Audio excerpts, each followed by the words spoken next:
Hello, I'm Martin Welcome Ramsey, to and welcome Live, back podcast to the which main dives event, deep into the football's history most of iconic the seasons, Champions League stories, here on and Heart and what Hand. ifs. We are If you love football, the halfway history, tactics, stage and of nostalgia, make sure to 0405, subscribe, hit the and bell, there and drop are us a like on plenty YouTube of stories so you to don't get miss stuck an into episode. this week as we look at the knockout rounds of last 16 and quarter-finals. Adam, I'm not sure what tactics fits into a lot of the stuff we have to look at tonight, because there's just so much nonsense off the pitch, but I'm sure you'll weave some analysis in here. Good evening. Good evening. Let me just say you're expecting Roy the Rovers narrative for the Champions League final. Tactics win this if you don't mind, so you can all look forward to hearing about that next week. Oh, I know where you're coming from, and I would completely agree. David, how are we? I'm good, thank you, and I'm here for the nonsense. Then you're going to be in you're going to be like a pig in shit with this particular week. Last 16, there's only one place to start, really, and it's Barcelona and Chelsea. Chelsea, having won the group, cruised through the group, could have got an easier second seed, my goodness. But Milan had put Barcelona to that place in their group. So much made of this game. Adam, Mourinho returning back to Barcelona, where he'd been the interpreter, and was called that, much to his chagrin. His naming of his team the day before and the Barcelona team was another piece of absolute showmanship. Chelsea took the lead in Nou Camp, but eventually lost 2-1. Drogba gets sent off. Mourinho claimed that Frank Rijkaard had gone in to Anders Frisk's room at half-time to challenge him, and all of a sudden refereed to a different standard in the second half. That's never been evidenced. In fact, almost certainly didn't happen. Anders Frisk retired because he was getting death threats from Chelsea fans because of his handling. Now, Drogba, it's certainly debatable whether he should have walked on that particular night. So 2-1 to Barcelona, back to the bridge. And this, I think, is what you meant last week by one of the most explosive English teams I've ever seen. Chelsea were 3 up in 19 minutes, and the nature of their goals was dynamic and just destructive. Frank Lampard, I think, robbing a young Javi who fell on the ball and was made to pay. Damien Duff's third. You kind of expect another touch to round the keeper, but it's just this fluid moment. Joe Cole's pass, it's kind of, there's spin on the ball, almost this kind of backspin, so that it doesn't run away from Duff. Everything is just all happening for Chelsea. And then Barcelona get a penalty, Ronaldinho scores, and then Barcelona are back in charge with a Ronaldinho goal that defied physics. He can't shoot from there. He's no backlift, and just a player just enjoying life, and an incredible first half. Level on the overall tie, but Barcelona just ahead as we went to halftime in that second leg. Just terrific. Exactly what you want the Champions League to be. Exactly the kind of contest that you wanted. It had the right needle, like you mentioned pre-game. There would go on to be a fair amount of Chelsea-Barcelona rivalry stretching, the best part of 10 years, I would say. Yeah. The thing I like about that, the classic Mourinho before the game, naming both teams, is he got the Barcelona team right, but he changed his team because he said he said Damien Duff was injured, and then he wasn't injured. He played. So just an absolute quadruple clusterfuck of bluffery. It's brilliant. I love it. Terrific. Two teams going at it. Ronaldinho at this point, obviously, it felt to me that he had been about for a bit, and he probably had, but it's three years passed since we first met him. Rangers, PSG. He was kicking about there, wasn't he? He was indeed, yeah. He was. So it's a long time in Rangers land, certainly from 2001 to 2005. So it probably felt like he'd been kicking about for a lot longer. But I hadn't actually realised that he was still at PSG during the 2002 World Cup when the whole England thing. I just had thought he'd moved to Barcelona a little He bit moved earlier. in 03, didn't he? Because Barca wanted Beckham, and Beckham Yep. chose Real Madrid, and they went for Ronaldinho instead. But it feels like United wanted him. United wanted Ronaldinho to replace Beckham, and he went to Barca. Imagine Ronaldinho at United. I know it does feel like Beckham, Madrid, Ronaldinho, Barcelona makes sense and probably made sense at the time. They seem like the right two players to go to those right two teams. So I don't think I would have liked if anything else had happened there. But yeah, this is peak of his powers before all the partying and excess gets the better of him, as it does with so many other Brazilians. He's just unreal. I still don't understand that goal. I've seen it so many times. I think even the camera angles that we've got now probably wouldn't see it. There's no way that he sees that shot being on. There's just no gap. I'm surprised he even gets the ball through, never mind the split second to see it. It was genuinely one of those goals where I was like, did he score that? Did that happen? Because it just happens. It was just so quick. It was just a breakaway, and then 1-2 touch feint, and it was in. I don't think some of the Chelsea players were like, where did that go? Because they look like they've done their job, right? They've crowded him out. No danger. Yep. And you're not going to beat Petr Cech from this. Is Petr Cech, right? It's not Chris Kirkland, bless him, from last week in Rivaldo's free kick. And he's just, and Davey, this is the thing. This is a huge stakes game. It is two teams, two very good teams. There's tension, there's quality. He's playing. He's just out playing. He's just having fun. And that's what that goal is. Absolute maverick. That, as you say, just Chelsea have a player like that now who seems a bit of a throwback, actually, in Cole Palmer, where it is just that. Not sure Ronaldinho had tippy chips right enough, but unaffected by all that's around him. That Chelsea have done nothing wrong with this goal. There is no gap. It's not even go on, have a shot from there. He can't. There's nowhere to put the ball. And as Adam says, even now, I've seen it. I mean, watching it live at the time, how the hell has he? There are very few goals. There's plenty of goals, thousands that I've went, oh, what a goal. But very few where I've gone, how has he managed that? That it just doesn't seem logical that there was any way that a human being could make the ball do what he made it do. It was wonderful. And, it's bedlam in there, that stadium. And this is one of these games that just feels like the centre of the universe, where you just think everyone in the world is stopped to watch this. And the ones who aren't are poor, half-alive fools who should be pitied because, the quality on display is enormous. For fans of work rate, it's there. Martin, I hate to say it because it's, 6 goals, but for fans of defending, it's there.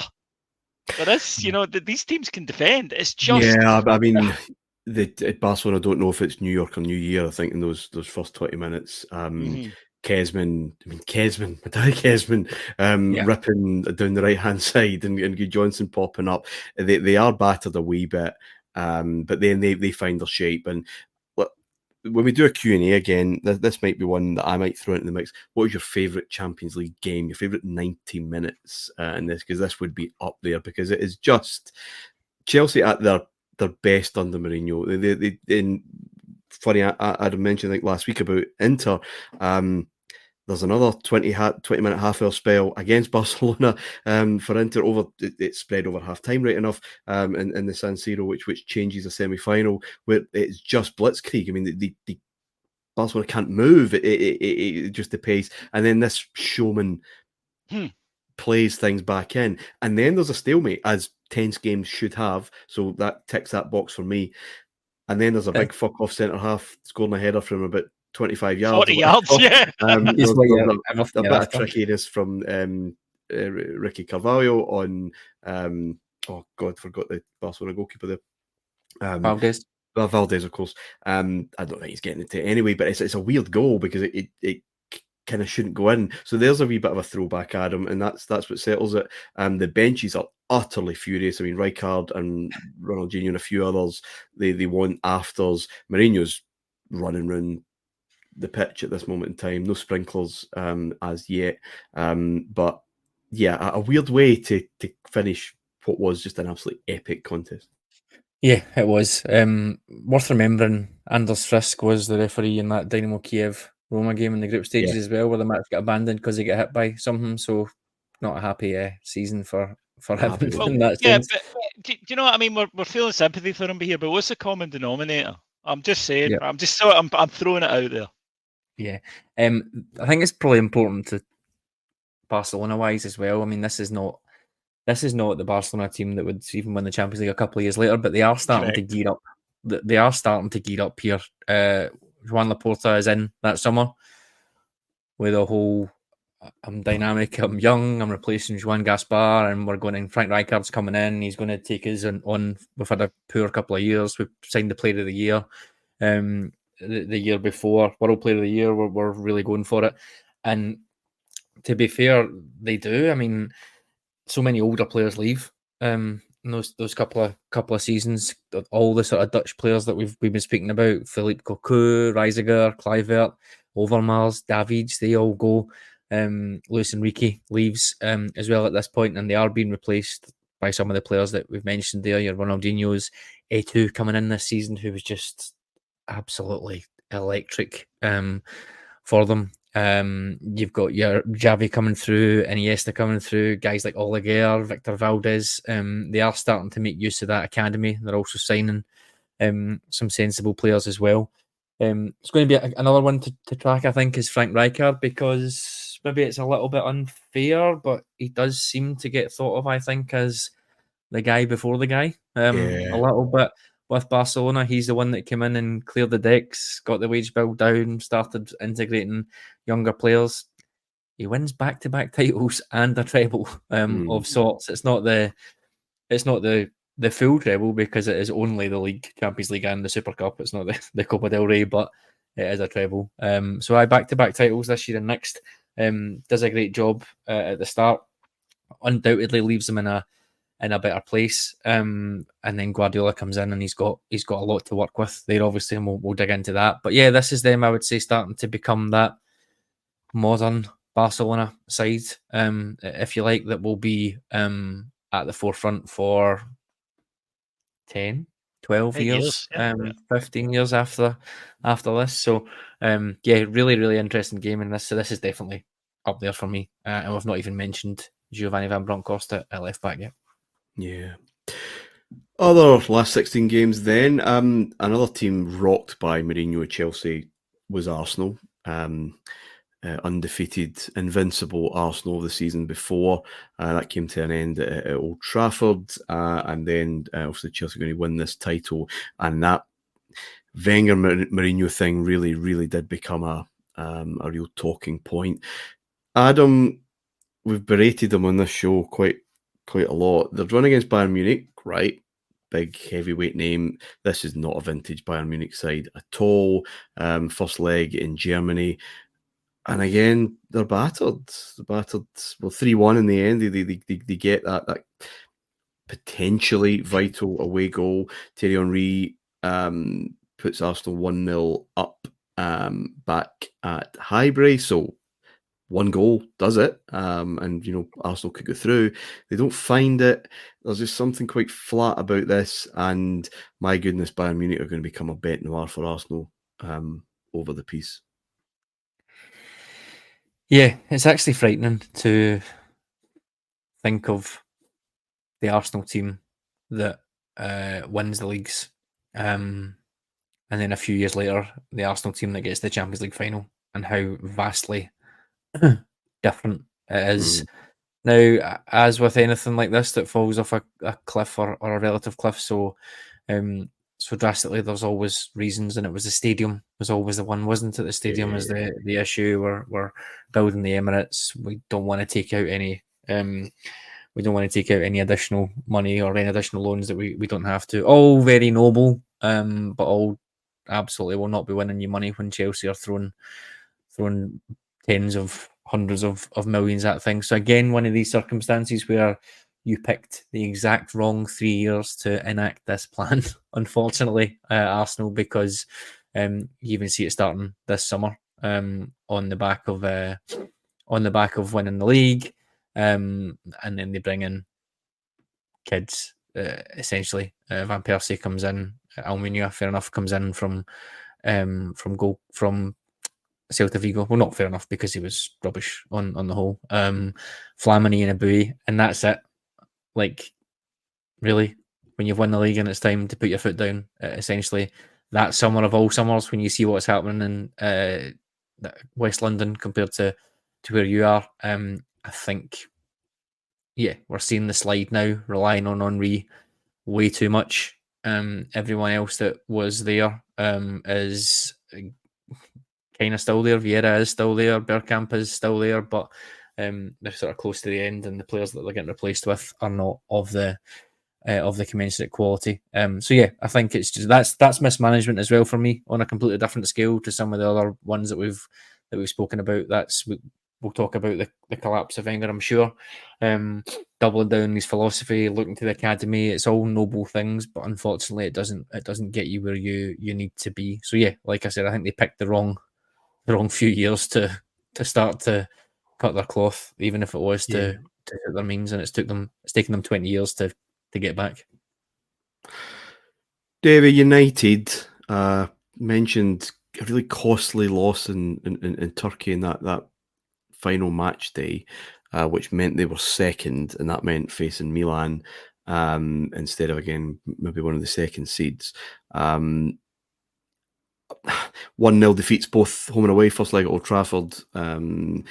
Hernan Crespo on loan, I presume, from Chelsea at this moment in time. Wasn't a permanent player then. But probably a good sign of where United are and where Milan are, really, because they're starting to look a lot more like their old self and quite accomplished and getting jobs done. Yep, a couple of 1-0 victories. Pretty solid performance. Again, Old Trafford can get a little bit seized in this era. I always felt with nervousness. This is one of those games, and almost felt like Milan were going to nick one, and I think the crowd felt that as well, and they do.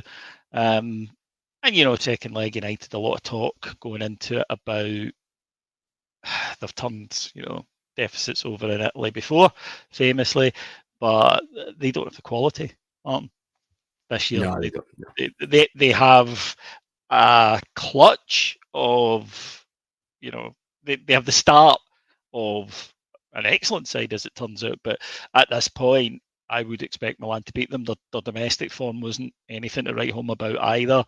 And yeah, you're right. And it does show you that, we got through, that's all that matters. That's always the interview from a manager, isn't it? Well, no, it doesn't. And we see that with Real Madrid, of course, in this section as well. You don't want to be running into one of these sides at this point when you don't need to be. And yeah, I just thought two quite accomplished victories for Milan, who, Adam mentioned Chelsea are a very well balanced side. So is this Milan side. We will spend quite a bit of time looking just how brilliant a balance. I mean, you mentioned the quality, and I think you're right. But I mean, looking at that United side at Old Trafford, back for a Neville, Ferdinand, Wes Brown, and Heysel. Brown's maybe a bit of a question mark there.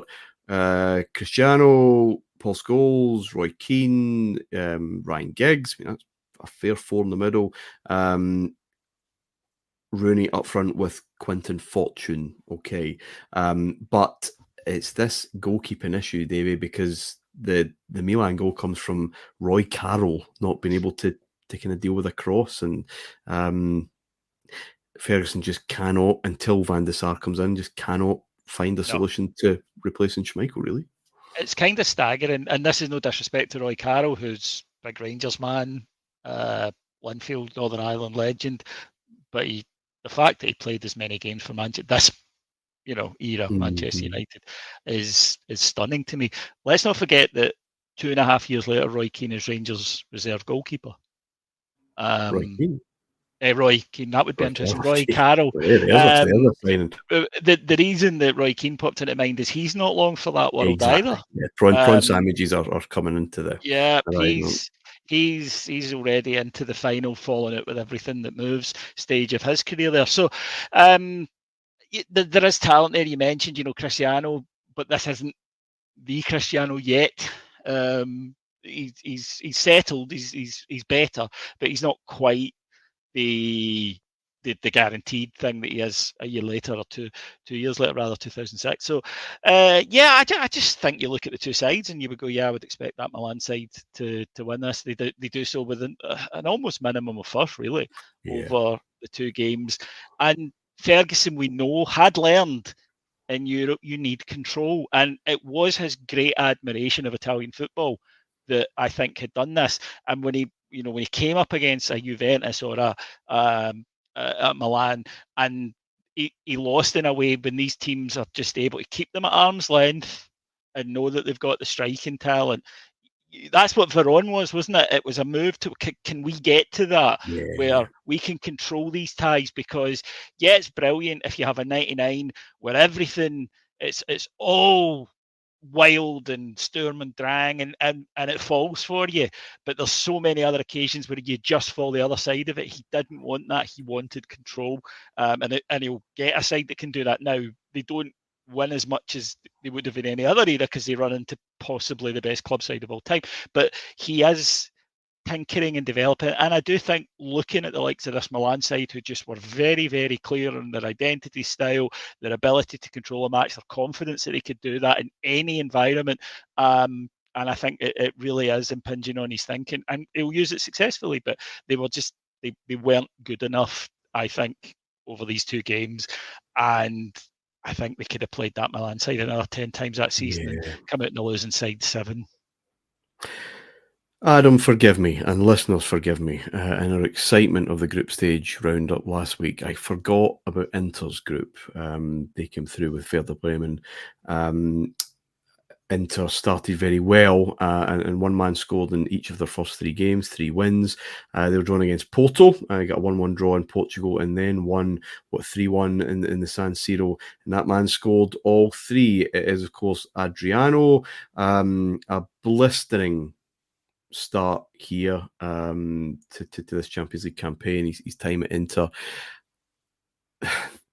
It was impossible for the parallels not to be drawn, really, given his the way he played, the size, the look, the nationality, the club he's playing for, that this was found of Ronaldo.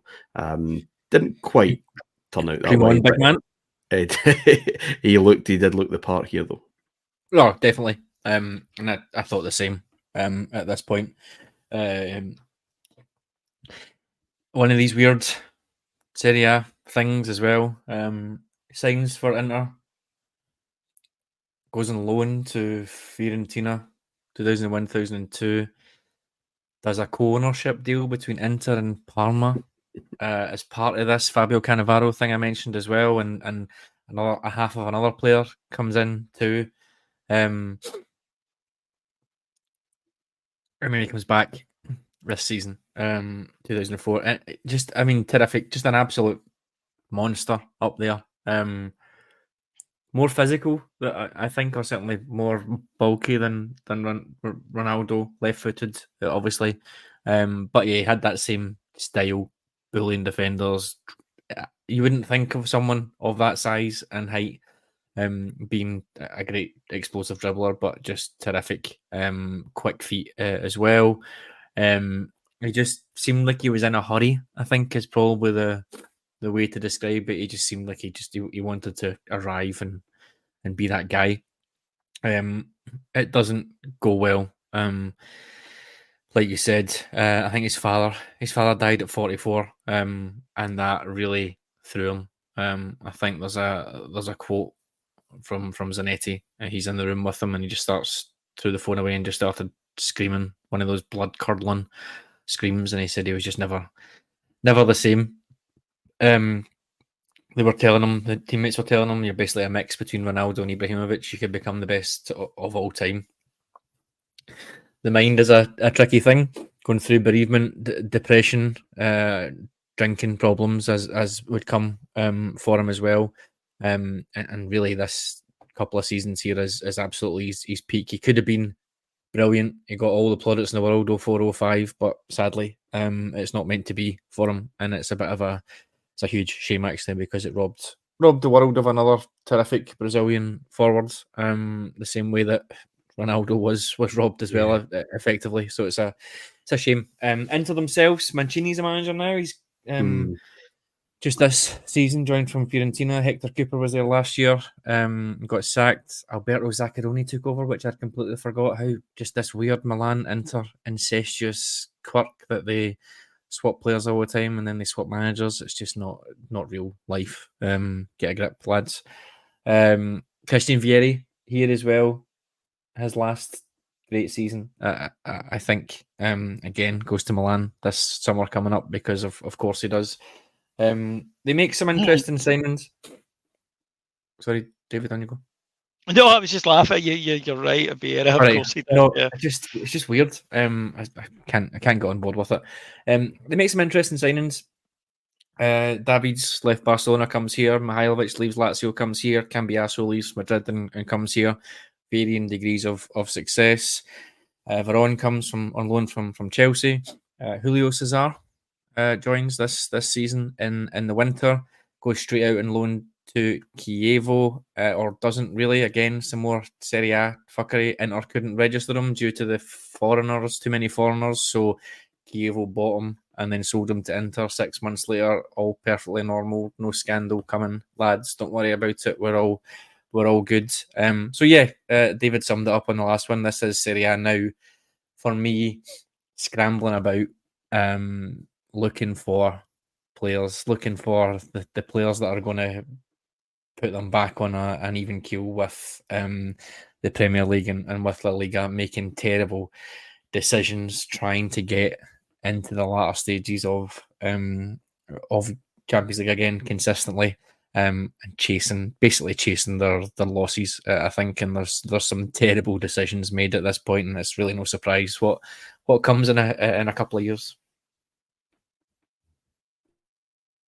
Davey, I mentioned Werder Bremen because they had gone through with Inter, Miroslav Klose, and all of that. Utterly pumped by Lyon, 10-2 on aggregate. And again, we mentioned before, this club is set up well. And I mean, let's give Le Guen his props. He still has to do a job there, and he fits there. It's a wee bit. I mean, imagine a club signing an Ajax manager, for example, and not putting him in a kind of Ajax style club. Who would do? You wouldn't get that anymore. No, you would not. The lessons are clearly learned.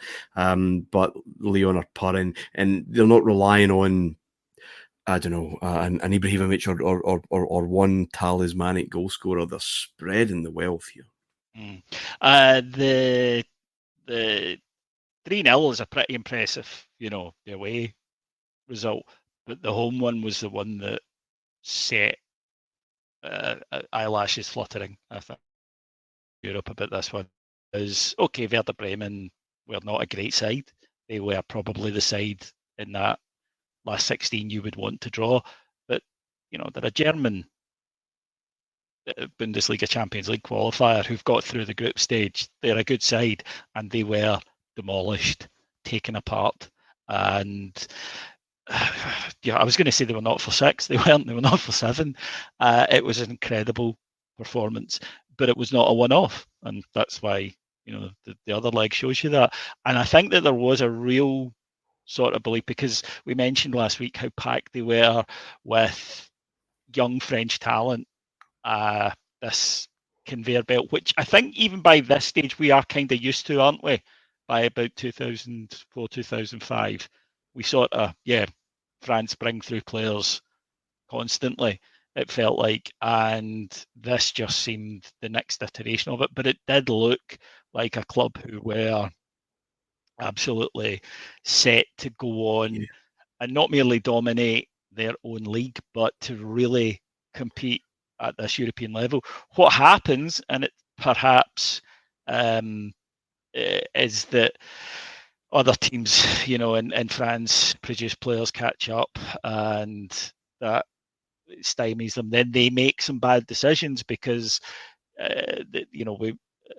I always compare them to Brighton and say, well, we praise them, but you can once you start making bad decisions, just because you're making good decisions over a certain period doesn't mean you're always going to do that. Doesn't mean your system doesn't have to evolve.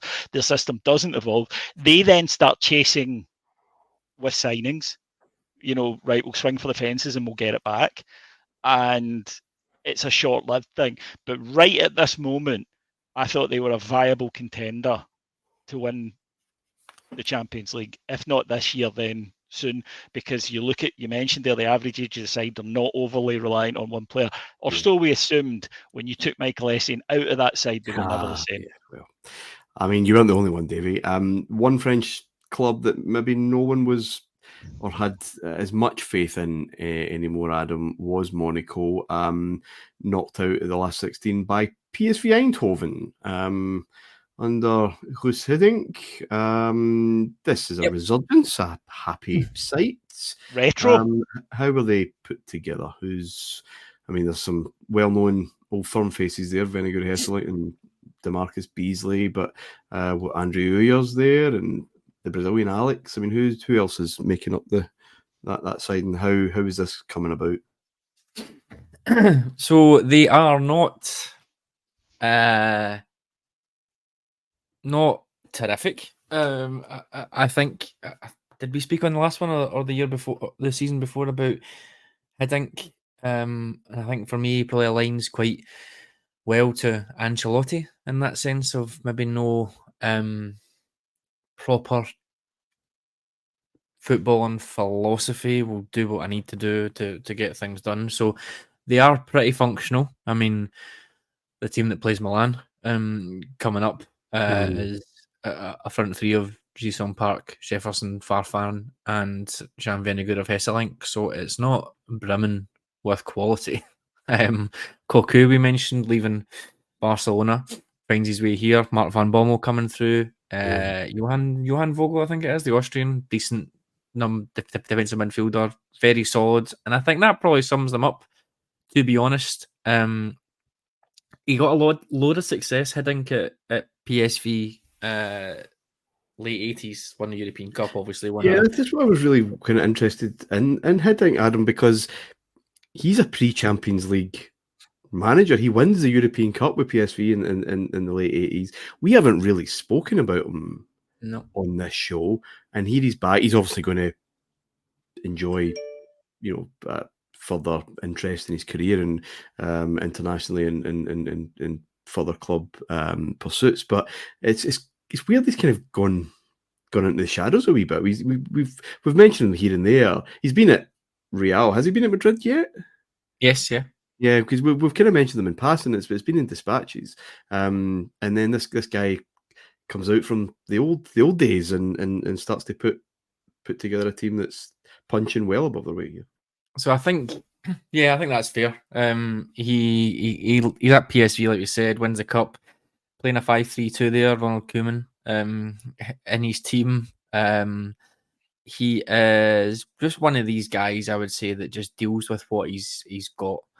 He played a different way with Hans Gilhouse and Wim Keith than he would when he got Romario, for example. You just change things about. It's not, this is my way of playing and you have to fit into it, which other teams do.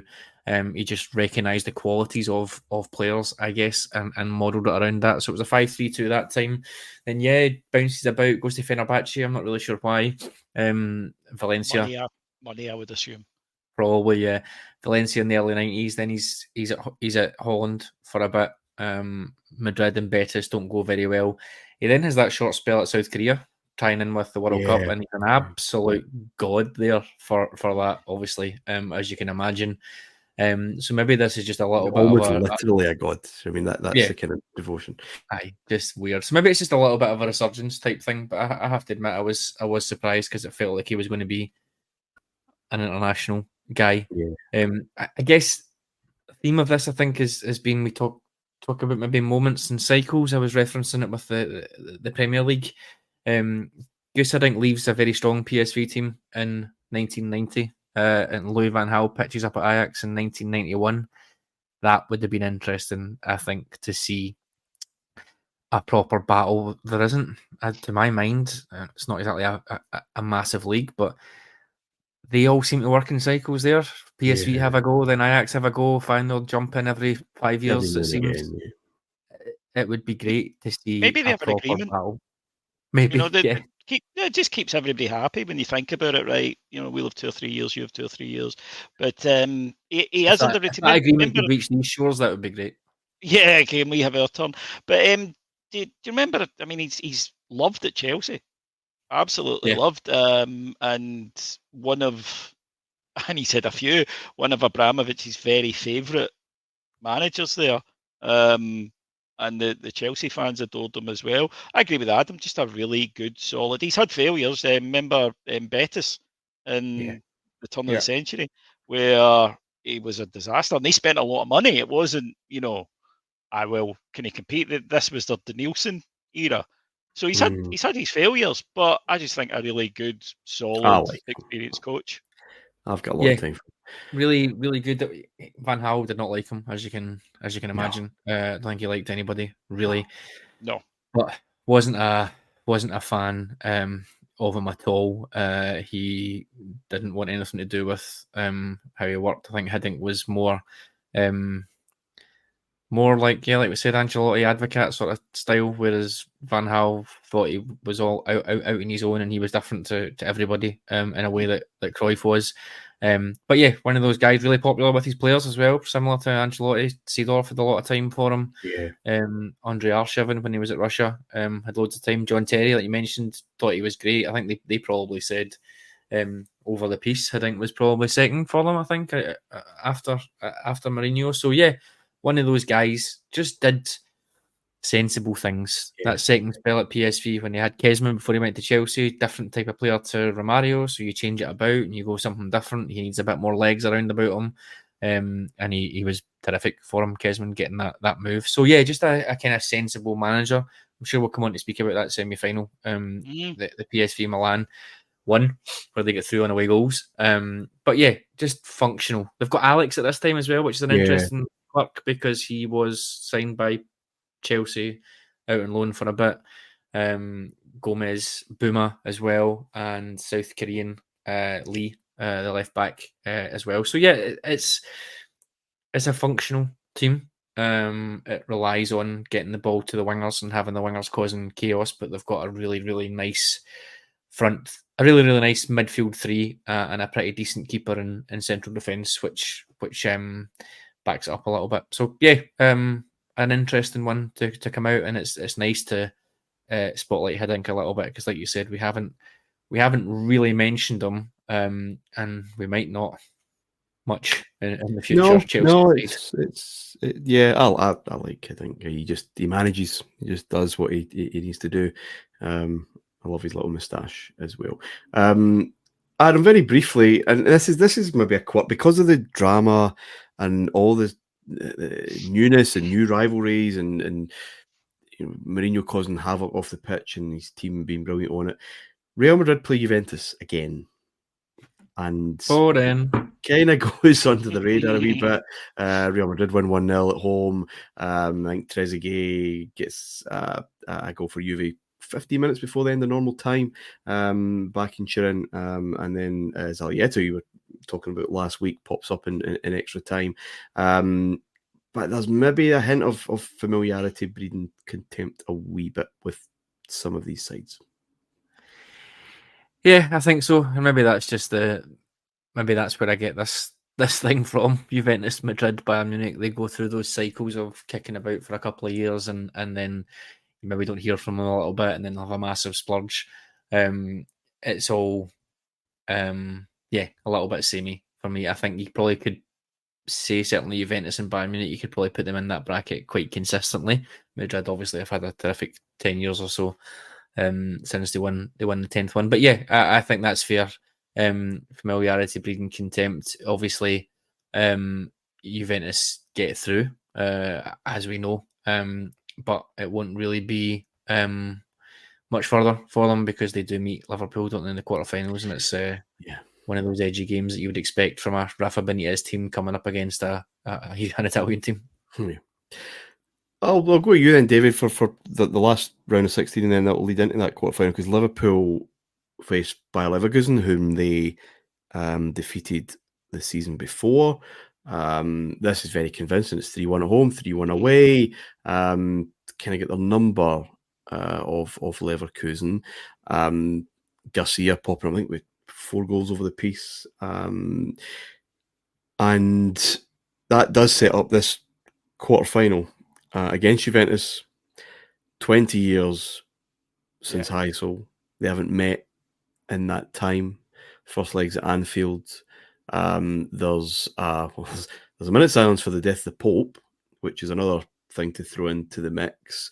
The Cop have a display, I guess, of friendship or attempted friendship with Juve. It's treated generally warmly, but there's quite a few Juve fans who turn their back on it, and there's a lot of booing and jeering and whatever else. There's a lot talked about this game before it took place, and it is edgy, but still get some good goals, especially Garcia's second. What a strike that is! Yeah, this is probably the best spell of his entire Liverpool career. This sort of the post-Christmas 6 months that he has for Liverpool. Then he picked up an injury, and I don't think ever quite recaptured that sort of form. It was a very emotional game because 20. It doesn't feel like a lifetime away. So it wasn't. It was something that was still fresh in the memory. And I think that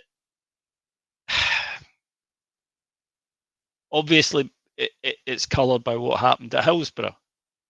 But if you look at Heysel from an Italian point of view, from a Juventus point of view, then Liverpool are the bad guys in it. And there is a lot of emotion. What I will say is Liverpool Football Club and their supporters did as much as humanly possible, and deserve credit for that. They, and I think obviously given Hillsborough, Liverpool fans know what it's like when other supporters engage in tragedy chants.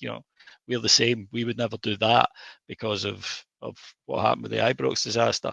And Liverpool supporters and Juventus and their club and Juventus officials and their official fan clubs, etc., they all did what they could. But if you had known someone who had, or a family that was affected by Heysel, I could understand why you would feel. But what I will say is, it felt like a genuine thing, and maybe it is the weight of Hillsborough adding into that, as opposed to some sort of PR thing or some let's hope there's no fighting thing. It felt, I thought, like a really genuine attempt by that, and it is edgy, but it's not anywhere near as bad as it could have been. Cannavaro scored, Adam, to give Juve a lifeline, and away goal, of course, still very much in play, which made them slight favourites going back to Turin. Obviously, 1-0 win does the trick. They've had a few of those under Capello, but it doesn't happen. Liverpool do the business. They do a job. It's 0-0, and they go through at the semi-final. Yep, absolutely do a job, and I think, like we said, that's Benítez in his element. I think in this situation, it's a solid team. Juventus, probably you expect more, don't you? When you've got a front three of Alessandro Del Piero, Ibrahimovic, and Pavel Nedved, I think you definitely do expect more. Maybe not quite where they were midfield and on the flanks. Camoranesi, Zambrotta, Emerson, the good Emerson, if such a thing exists, and Oliveira, maybe not great, but that back four, Thuram, Montero, Cannavaro with Buffon behind them is incredible. So yeah, maybe just missing a little bit in the middle there that could take them on to the next level.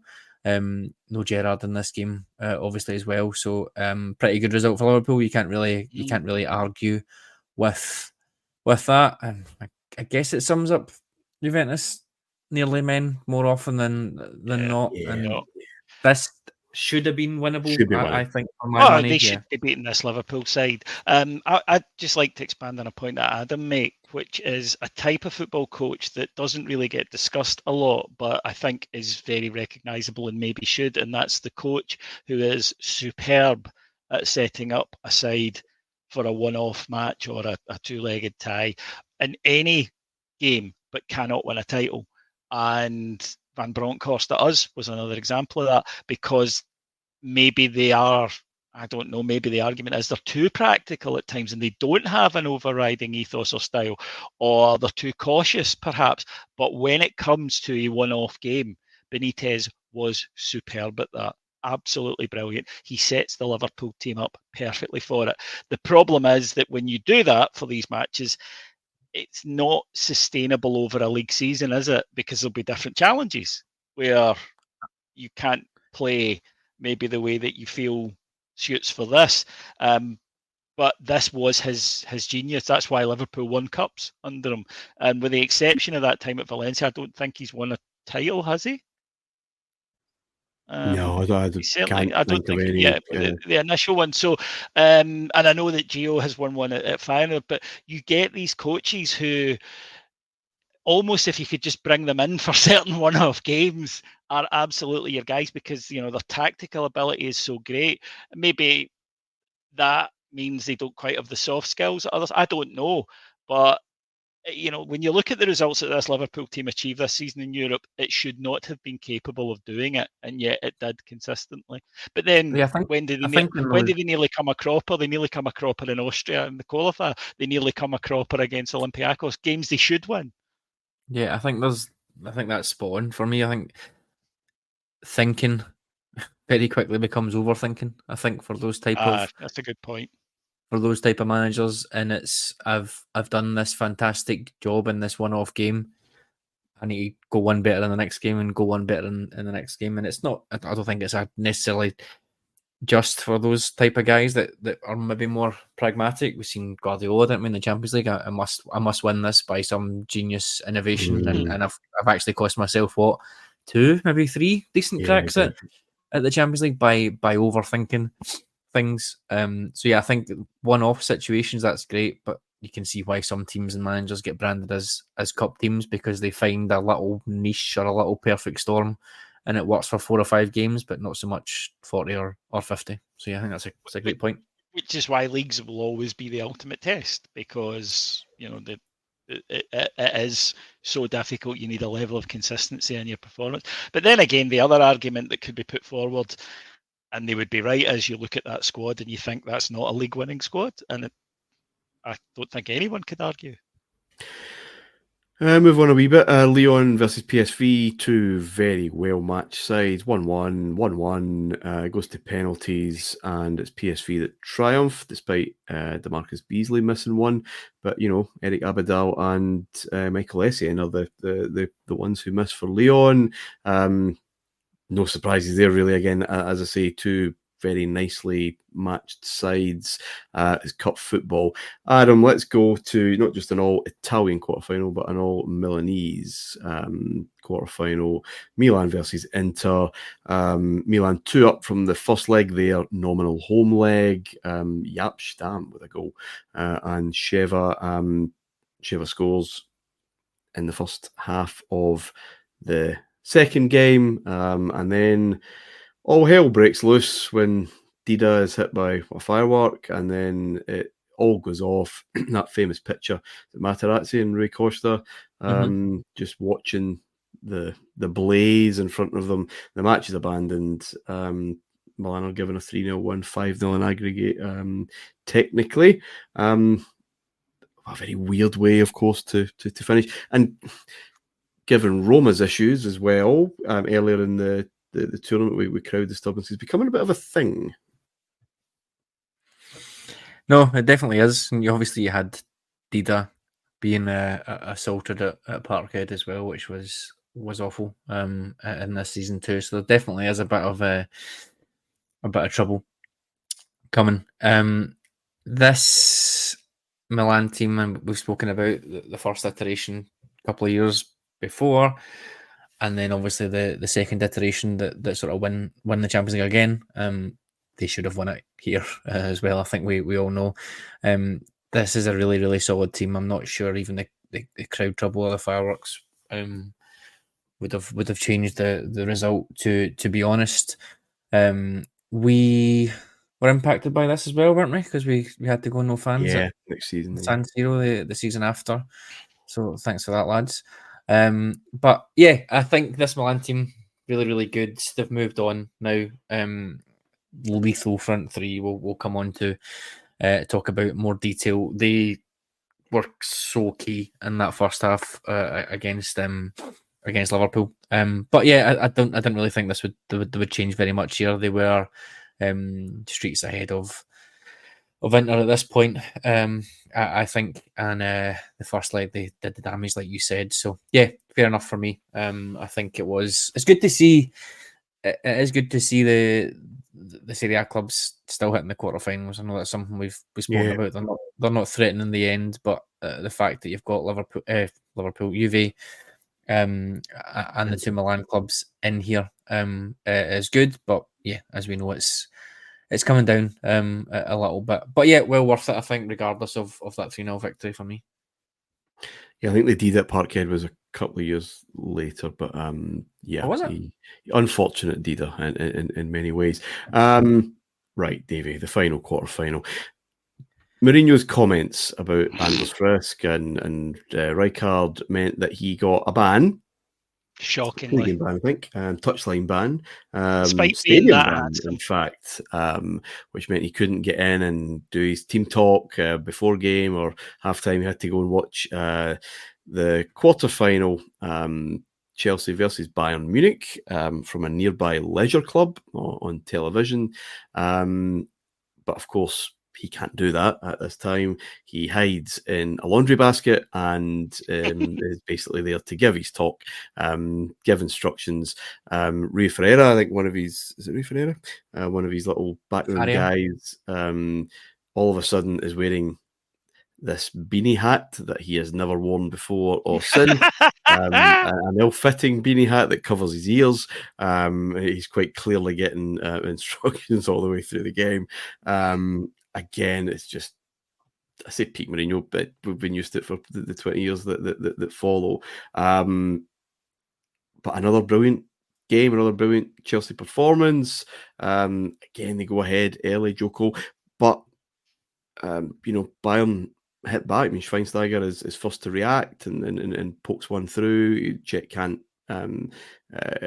catch a shot. He certainly can't smother Schweinsteiger. That looks, 1-1, 50-odd minutes go, and away goal looks pretty bad. And then Lampard, we were talking about last week, he was superb in this game. His second goal, his awareness, his run, he's onside, his control, he's back to goal, and he still managed to swivel round. That made it 3-1 to Chelsea. Drogba makes it 4.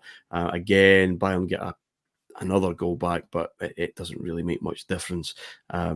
Lampard scores early in Germany to make the tie kind of done. Strength, mentality, Davey, and just this manager providing story after story. Yeah, it looks far closer than it was because they get 2 very late goals, Bayern, at 6-3 down, and they would still have needed another 2. So, they were miles off it. They had a bit of respectability. Josie's just a Bond villain, isn't he? This is just magnificent. Everything about this. The guy is just box office at this period. But one of the reasons he's box office is because he's also successful. This Chelsea team were good. The understatement. But at this point, they were really flying. The title is hoven into view. And it's now, as you say, the League Cup had already been secured at this point. And you're just looking at this guy thinking, because, he's coming off the back of the 2 years at Porto as well. And I think that we will at this guy's a magician. This guy's a magician. The beanie hat is one of my favourite things ever because I've never seen a man more uncomfortable wearing a beanie hat. He's clearly never, ever worn a beanie hat in his life. They made him take it off at half time, didn't they? The UEFA officials made them take it off at half time. They caught them. They weren't stupid. Adam, us sitting in Glasgow, we knew what they were doing. So I mean, I don't. It wasn't the most. That's what I mean. It's funny. It's just absolutely hilarious. But they were streets ahead. But you mentioned this last week, Martin. This is not a vintage Bayern side, and Arsenal played, I think, the badge rather than the 11. Yeah. Incidentally, we should do a show, because I was just thinking doing this year, and when we finish this, we should do a show called Manchester United Players of the Last Decade You Forgot Were There. And last week it was Victor Valdez. This week it's Bastian Schweinsteiger. Bastian. Yeah. He was such a good player as well. I mean, I know this isn't a great Bayern side, but he is good. Yeah, he's brilliant. Coming through very much at this stage. Well, gents, that does us. We have our 4 semi-finalists. A lot of fun that round, and plenty to discuss next week. Cheers, Davey. Pleasure. Thanks, guys. Thank you, Adam. Thank you. So 3 ties next week, 2 semis and a final. Plenty to get into. Possibly the best Champions League final of all time, with all the goals, and some of the best semi-finals with a wee bit less. Until then, bye for now. If you enjoyed the show and want to help us grow, please remember to hit that like button and subscribe to the channel. On YouTube, search for And It's Live Podcast. We've got new deep dives, drafts and breakdowns dropping every other day.